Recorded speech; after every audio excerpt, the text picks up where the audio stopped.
Starting में जैसे हम बात कर रहे थे तो आपने कई सारी ऑनलाइन फ्रॉड्स के बारे में बात किया जहाँ पर जैसे ओटीटी प्लेटफॉर्म्स अभी जो आम लोग हैं वो ज़्यादा करके ओटीटी प्लेटफॉर्म्स के तरफ झुकते हुए नज़र आ रहे हैं। तो उस बारे में आप थोड़ा-सा क्या कह सकते हैं? हाँ जी, अगर आप देख के रहे होंगे तो आपके व्हाट्सएप में कोई मैसेज आया होगा कि जी, आप इस लिंक पे क्लिक करिए, आपको 3 महीने के लिए नेटफ्लिक्स फ्री में मिल रहा है। जी, या जी, उसके बाद में on this link you will get 3 months Amazon prime free या हॉटस्टार फ्री। करेक्ट। इस टाइप के मैसेजेस बहुत आ रहे होंगे। वो जो लिंक्स बनाई गई है, दीज लिंक्स आर, हम बोल सकते हैं डेटा हार्वेस्टिंग लिंक्स हैं। हमने एनालिसिस किया, ये अमेजॉन प्राइम के लिए, नेटफ्लिक्स के लिए, हॉटस्टार के लिए और एक दो तीन लिंक्स है जो डेटा हार्वेस्टिंग के लिए बनाई गई है। जी, जी, इनका अगर हम लोग हुईज करके एक वेबसाइट है जहाँ पे हम देखते हैं कि ये किसने रजिस्टर किए, क्या उसका मालिक कौन है, कब रजिस्टर किए हैं, कब जी, उसको डोमेन नेम मिला, ये सब डेटा जब हम एनालिसिस करते हैं तब पता चला कि ये वेबसाइट्स 2 दिन पहले, 4 दिन पहले बनाते, 8 दिन में जितना हो सकता है डेटा कलेक्ट करते, 9वें 10वें दिन वो वेबसाइट नॉन रिस्पॉन्सिव हो जाती है, वो निकाल देते पूरा। जी, तो ये इस टाइप का जो इंफॉर्मेशन, इस टाइप का जो मैसेजेस है वो ज़्यादा सर्कुलेट हो रहे हैं। उसमें क्या होता है, वो रजिस्ट्रेशन के वक्त आपका पूरा डिटेल मांग लेते हैं।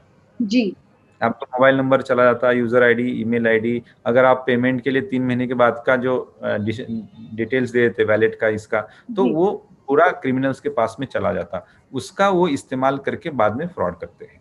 तो जी, ये इसके लिए हम लोगों ने सावधान रहना चाहिए कि जब भी आपको नेट पे, व्हाट्सएप पे कुछ भी फ्री कोई बांट रहा है या फ्री में मिल रहा है, तो समझ लो कि इसमें फ्रॉड है।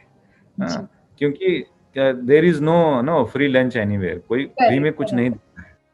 अगर आपको ऐसा लगे कि टू गुड टू बिलीव, मतलब मैं सोच ही नहीं सकते लेकिन ऐसा लोग फ्री दे रहे हैं, तो इसका हाँ, मतलब ये है कि कुछ ना कुछ तो फ्रॉड है।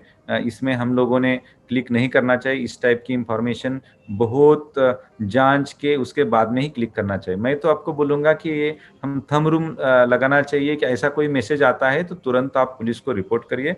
पुलिस जी, का एक पोर्टल है, www.cyber.crime.gov.in, cybercrime.gov.in। उस पे जी, आप तुरंत इंफॉर्मेशन भेज दीजिए। उसके वजह से क्या होगा कि पुलिस मशीनरी को पता चलेगा कि कौन कौन से फ्रॉड हो रहे हैं या इस टाइप का मैसेज घूम रहा है।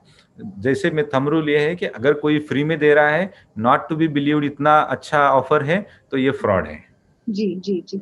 सर जैसे आपने वेबसाइट को मेंशन किया तो मैं वही मेरा अगला सवाल था कि आप साइबर क्राइम को कैसे रिपोर्ट कर सकते हैं?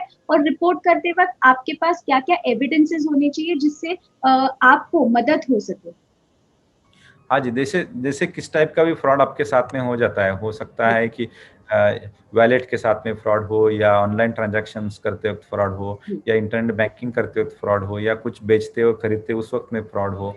तो जी, गवर्नमेंट ने अभी मतलब महाराष्ट्र में अगर आप देखी जाए तो ऑल इंडिया तो एक वेबसाइट है जिस पे आप फ्रॉड सारे साइबर क्राइम रिपोर्ट कर सकते हैं। वो जी, www.cybercrime.gov.in, gov.in। इस पे आप सारे टाइप के फ्रॉड रिपोर्ट कर सकते हैं जो ऑनलाइन होते हैं। जी, एंड ये वेबसाइट जो बनाई गई है उसमें आपको आपका जुरिडिक्शन जानने की, पता नहीं, पुलिस स्टेशन में जाने की जरूरत नहीं है। आपको आपका जियो लोकेशन भी दे दिया तो ऑटोमेटिकली वो कंप्लेंट जिस पुलिस स्टेशन में जानी चाहिए वो चली जाती है। आपने जो मोबाइल नंबर दिया होगा या ईमेल आईडी दिया होगा उसके ऊपर वो कंप्लेंट अभी कहाँ पे है, कौन उसको डील कर रहा है, उसकी सारी इंफॉर्मेशन मिल जाती है। तो ट्रैकिंग भी अवेलेबल होता है, आपको टिकट भी मिल जाता है, नंबर भी मिल जाता है। तो this is very good facility, सबने यूज करना चाहिए। जी, अगर आप उसमें कंप्लेंट करने के बावजूद भी अगर आपको तुरंत पुलिस स्टेशन में जाना पॉसिबल है तो जी, you can go to the nearest police station और वहां पे भी कंप्लेंट दे सकते हैं। अगर आप महाराष्ट्र में बात करेंगे तो मुंबई में हम लोगों ने स्पेशल साइबर पुलिस स्टेशन बनाए हैं 6।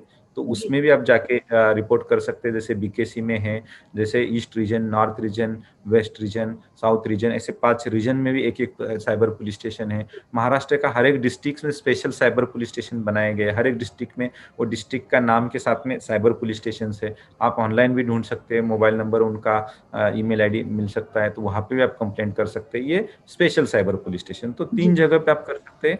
एक ऑनलाइन प्लेटफॉर्म पे, आपके नियरेस्ट पुलिस स्टेशन में, और specially established cyber police station में।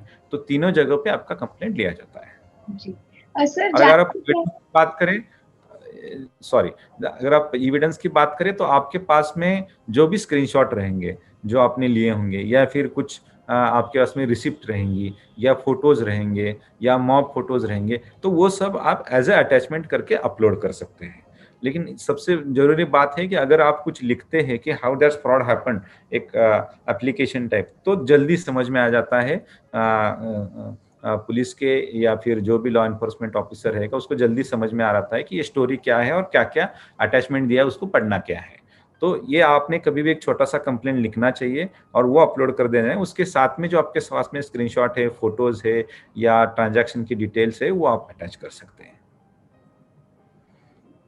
सर जाने से पहले आप आम जनता को, अब कोविड के दौरान साइबर क्राइम्स बढ़ रहे हैं और सिर्फ हम घर से ही ऑपरेट कर सकते हैं, तो आप आम जनता को क्या कह सकते हैं, किस तरीके से वो सतर्क रहे? पहले तो सबसे पहली इंपॉर्टेंट बात है कि आपकी जितनी ऑनलाइन आईडीज है, आपका ईमेल आईडी हो, आपके सोशल मीडिया के सारे अकाउंट हो, आपके वैलेट के अकाउंट हो, सबके पासवर्ड्स आप हमेशा चेंज करते रहिए।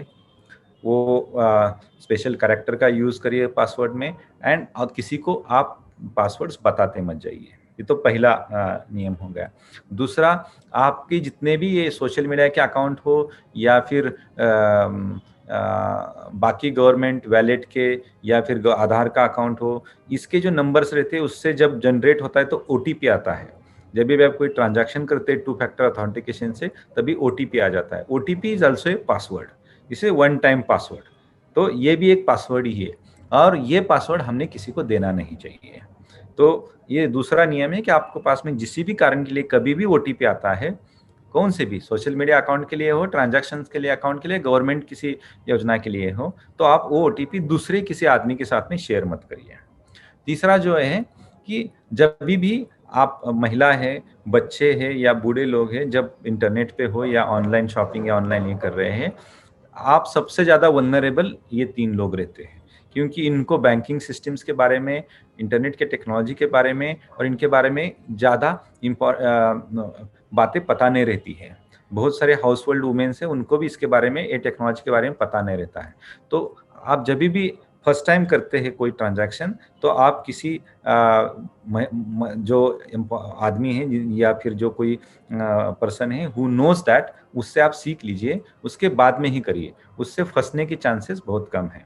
बहुत सारे फर्स्ट टाइम मोबाइल यूजर्स हैं, उनको पता नहीं कि ऑनलाइन ट्रांजैक्शन कैसा होता है, जैसे गूगल पे, फोन पे या इससे। तो आप पहले या तो कंपनी के वीडियो देख लीजिए, या फिर खुद जो आदमी ने किया है, जिनको जानकारी है, उनसे आप सीख लीजिए, उसके बाद में ही करिए। और आप जब भी सोशल मीडिया पे है, पर्टिकुलरली महिलाएं, बच्चे, तो जो भी कुछ आप सोशल मीडिया पे शेयर कर लीजिए, 2 बार पहले सोच लीजिए कि ये टाइप का फोटो, इस टाइप का वीडियो अगर हम डालते तो उसका कोई गैर इस्तेमाल हो सकता है क्या? ये 2 बार सोच लीजिए, उसके बाद में ही डाल दीजिए। और लास्ट का है कि आपके व्हाट्सएप पे, टेलीग्राम पे या सोशल मीडिया पे कोई भी मैसेज आता है, कोई भी न्यूज़ आती है, तो उसको वेरीफाई कर लीजिए। दूसरे को भेजने के पहले वेरीफाई कर लीजिए। दूसरे सोर्सेज जैसे न्यूज़ पे, चैनल्स पे यही चल रहा है क्या, ऑफिशियल गवर्नमेंट के वेबसाइट पे कुछ आया है कि इसके बारे में, तभी जाके दूसरे को शेयर करें।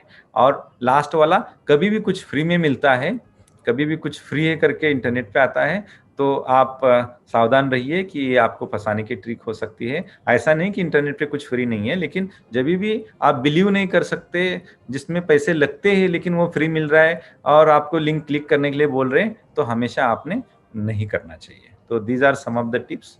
Okay sir, it was really lovely having you देश की आवाज में, और आपके कीमती समय के लिए धन्यवाद, और आप हमारे साथ जुड़े इसके लिए तहे दिल से शुक्रिया अदा। Thank you sir.